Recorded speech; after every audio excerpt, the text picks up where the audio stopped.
In this video, I'm going to talk about another Simple Favor, the second movie of Simple Favor. I like that when the second movie has a name, not like Simple Favor 2, but something related with the first movie, and also reference in that, like how is Now You See Me, the third movie is going to be Now You See Me, Now You Don't. I like that. I wish they did it on the second movie, but let's just focus on the topic that another Simple Favor. I watch it and there is some things that I would like to mention.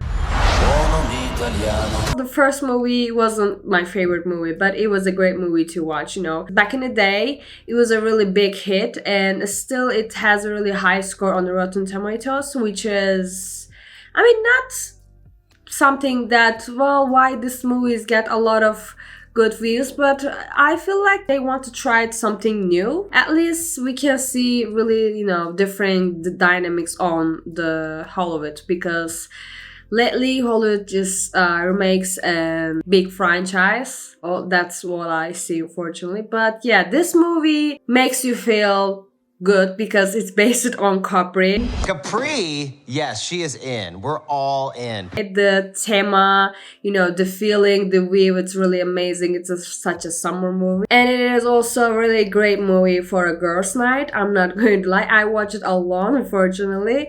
But it will be great, like, oh, let's just watch this and, planning our next Italy mini travel, or, let's talk about this outfits, talk about, like, drama there.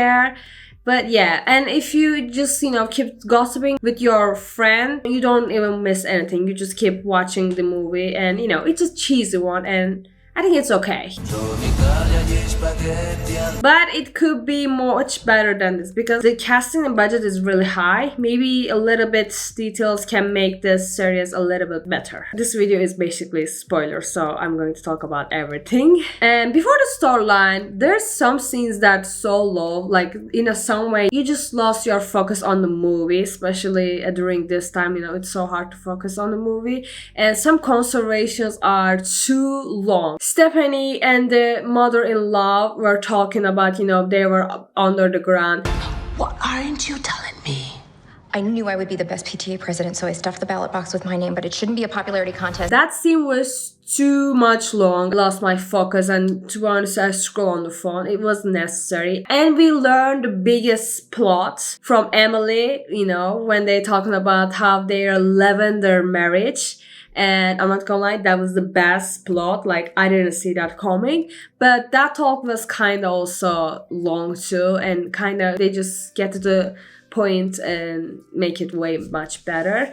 And for the plot, listen, Lavender marriage, I didn't see that coming, because to be honestly, that two, characters dynamics was so, oh my god, yeah, they're definitely made for each other, and I love that. I'm not gonna lie, Dante and Matteo's relationship was so, it was hot, and I would like to see them more. Can they give us a little bit more storyline about them? That will be much better.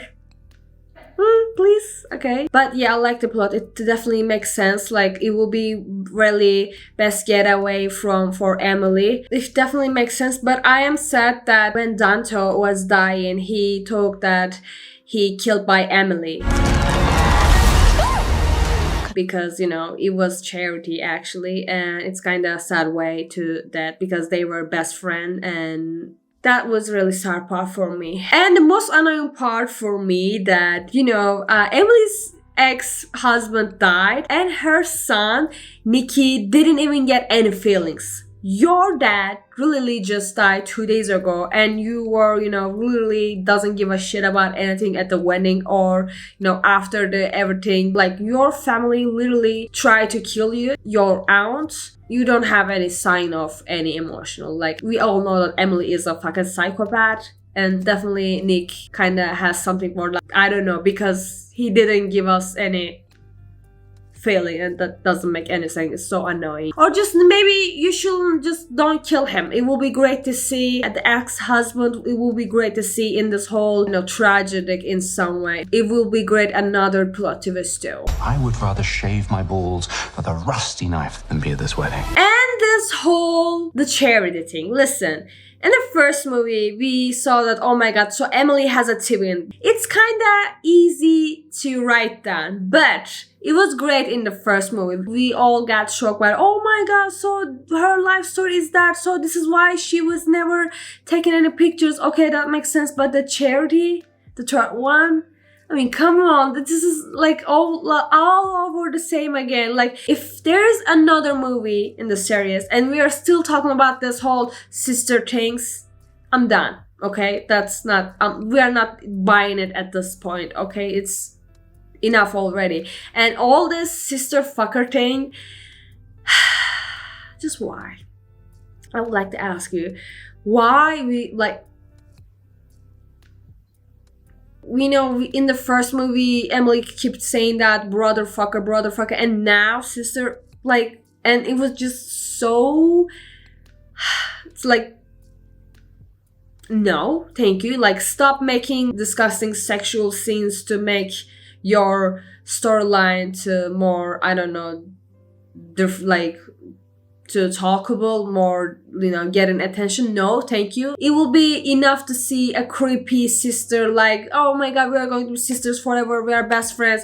That will be enough creepy, okay? You do not have to make this about sexual way. It just, no, thank you. There's a little tiny line and don't skip that, thank you. And I don't know how they made these scenes, but it was really looking like too realistic. And at some point, I was like, oh my god, this is like too much annoying. And like I said, all this Aunt Linda taking the charity for herself and, you know, getting back to family, taking revenge, making it blackmailing, and, you know, give me the money or I will, you know, took your life forever, took your secret forever. Listen, Aunt Linda still can do that with a lot of stuff. I don't know, maybe another thing, but like I said, in the first movie, we already, you know, seen this sister, you know, the twin thing. We saw it, we bite it, we love it. But in this, we are seeing it again. It's just, oh my god, here we go again. It doesn't make any sense. And it doesn't, you know, hype me up for the movie. And I hope that we don't see this on the next movie. We're definitely going to see another movie for sure, because the ending talk was so, I want another simple favor from you. Oh my god. Like, I don't understand, like, this thing, like, you know, saying the movie's name in the movie, it was so like a 10 years ago or something like that. It has to be ended there, okay? Just don't have to, okay, please. And then next movie, I don't know what they're going to do, but to talking about like all this Stephanie and Emily's friendship, I don't understand them. To be honest, it's so toxic. If I was Stephanie, I will be definitely hating her. And if I was Emily, I will definitely hating her. And which is, no, thank you. Life is already toxic. I don't need another toxic person. And another annoying thing, that why the FBI agent was so fucking stupid. I swear to god. Okay, maybe, you know, I understand that sometimes some plots, some characters acting like out of the character, you know. For example, the most powerful superhero can act like, you know, less powerful, so can the storyline go on. In this scenario, FBI has to be stupid, so can Stephanie get to buy the charity. But you don't have to put the FBI agent there. She can be just by her alone. Yeah, that will make sense and less annoying. And another annoying thing, that why the Hollywood movies cannot put the real social media on the movies. I try to understand which platform that Stephanie, you know, streams her live streams. Like, it doesn't make any sense. It doesn't make any sense. Is it too hard to put Instagram there, or, you know, TikTok live or YouTube, whatever, you know? Why? Especially in the very, very first movie, it's like the graphics. I swear to god, the graphic design is my passion. Something like that, and just so fucking annoying. And still, like, it's been 7 years we watched the first movie and they didn't even learn anything. Nothing even changed. Whatever. And another detail that I have to mention, Blake Lively's costumes. People are still in today talking about her outfits on the first movie, and I feel like in some way they're iconic. She looks cool, but in some way it's just like, why? In the very first outfit, it was a, book sign day of Stefan, and Emily enters the scene, taking a big scene, like making a drama there.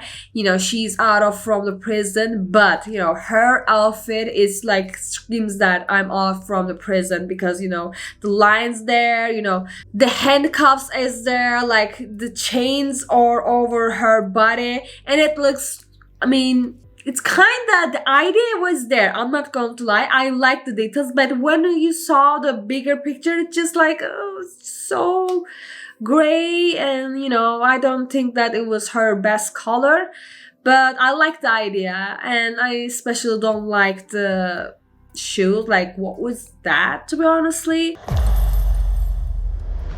And before the wedding, they did a big dinner.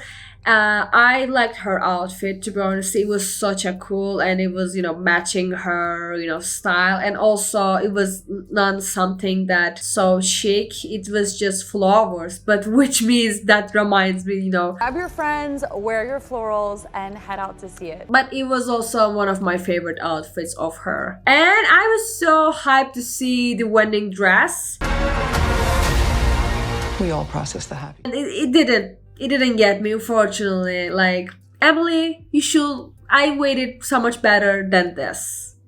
I didn't like your wedding dress. I'm so sorry. And the pool scene in the late night with Stephanie and Emily.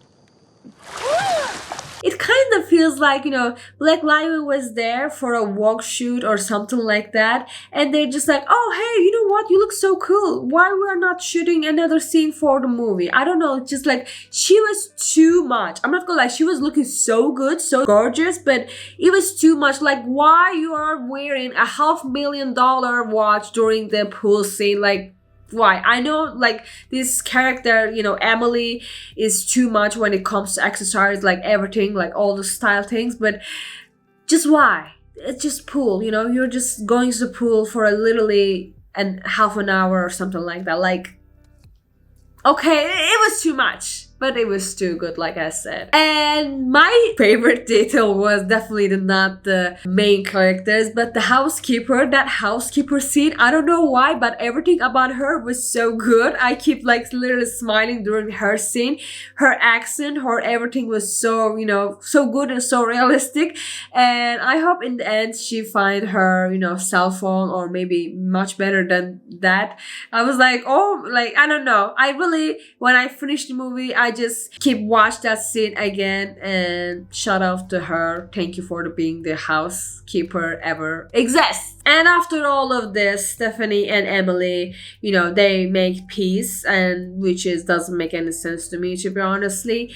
But yeah, we are going to definitely see another movie, and I hope in this movie we don't see any incesting or any twin or whatever situation it is. We just focus on this two doing something crazy. And maybe we see Matteo and what was his name again? That two romantic guy. And I don't know, in some way I would like to see them. Maybe they did a fake that to, leave this all family things behind. Oh my god, yeah, why not?